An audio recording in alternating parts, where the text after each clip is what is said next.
Hi hello friends, சாஸ்திரமும் சமையலும் first டைமாக பார்க்குறீங்கன்னா நம்ம சேனலை சப்ஸ்கிரைப் பண்ணிட்டு பாருங்கள். நம்ம இன்றைக்கி என்ன பார்க்க போகிறோம், நமக்கு முருங்கைக்காய் புளி தொக்கு ரெடி ஆயிடுச்சுங்க. சூப்பராக இருக்கும். 1 மந்த் ஆனாலும் உங்களுக்கு கெட்டு போகாது. புளியும் எண்ணெயும் நிறைய ஊற்றி வச்சிட்டோம் அப்படின்னாக்கா அவ்வளோ ஒரு டேஸ்டியாக இருக்கும். செம்ம சூப்பர். நல்லா சுடு சாதத்தில் நீங்கள் போட்டு சாப்பிட்டிங்கன்னா சாப்பிட்டுக்கிட்டே இருப்பீங்க. வாங்க எப்படி செய்யலான்னு பார்க்கலாம். இந்த முருங்கைக்காய் சீசன் இனிமேல் தான் வந்துடும். இது வயலில் எங்கள் அக்கா வீட்டு வயலில் இருந்த முருங்கைக்காய். இதை நல்லா கழுவி துண்டு துண்டாக இந்த மாதிரி காய வச்சு ஆவியில் வேக வச்சு எடுத்து வச்சுக்கோங்க.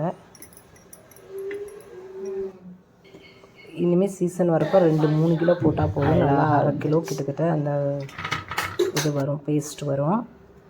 அதனால் 1 மந்த்து கிட்டத்தட்ட நம்ம வச்சுக்கலாம். நல்லா புளியும் இதுக்கு எண்ணெய் சதையெல்லாம் ஸ்பூனை வச்சு எடுக்கிறதான் வேலை.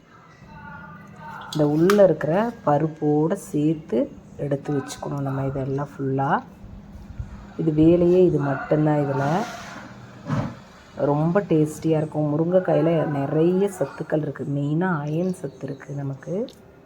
ஹாஸ்டல் போகிற பசங்களுக்கு இந்த மாதிரி நீங்கள் செஞ்சு கொடுக்கலாம். இட்லி தோசை எல்லாத்துக்கும். கடாய் வச்சு நல்லெண்ணெய் ஊற்றிக்கோங்க. இதில் வரமிளகாத்தூள், நான் காஷ்மீரி மிளகாத்தூள், பெருங்காயம் போட்டுருக்கேன். புளி நான் கம்மியாக தான் வச்சுருக்கேன். இதை ஒரு 3 டேஸ்க்கு தான் நான் வச்சுக்குவேன். அந்த அளவுக்கு நான் கம்மியாக வச்சுக்கிட்டேன். நீங்கள் 1 வீக் 1 மந்த் வச்சுருப்பீங்கன்னா இன்னும் கொஞ்சம் அதிகமாக போட்டுக்கோங்க. இப்போ நம்ம மிக்சியில் போட்டு கொரகொரப்பாக நான் கொஞ்சம் அரைச்சிக்கிட்டேன். அப்போ தான் நல்லாயிருக்கும். வெந்தயம், கடுகு வறுத்து போட்டிருக்கிறேன். இதுலேயே உப்பு போட்டுக்கிட்டேன், பெருங்காயம்லாம் போட்டிருக்கேன். நல்லா கிளறி கொடுத்துக்கணும்.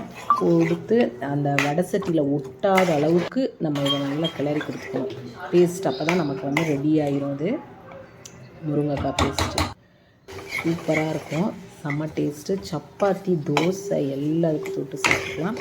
உங்களுக்கு நீங்கள் 1 மந்த்துக்கு வச்சுருப்பீங்க அப்படின்னாக்கா நீங்கள் இன்னும் கொஞ்சம் நல்லெண்ணெய் ஊற்றிக்கோங்க.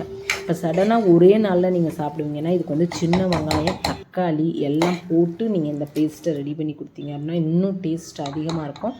இது ஒரு 3 டேஸ்க்கு வச்சுக்கலான்னு தான் நான் அந்த ப்ராசஸ், வெங்காய தக்காளி ப்ராசஸ்க்கு நான் போகலை. இது ஸ்டோர் பண்ணணுன்னா நீங்கள் இந்த மெத்தடில் ஸ்டோர் பண்ணிக்கிங்க. சூப்பர், செம்ம டேஸ்டியாக இருக்கும். செஞ்சு பாருங்கள். ஹாஸ்டல் கொடுத்தோன்னா கூட நீங்கள் எண்ணெய் மட்டும் கொஞ்சம் காய்ச்சி இது மேலே ஊற்றிக்குங்க. அவ்வளோ ஒரு சூப்பராக இருக்குங்க. பிடிச்சிருந்தா லைக் ஒன்று கொடுத்துக்கோங்க. நெக்ஸ்ட் வீடியோவில்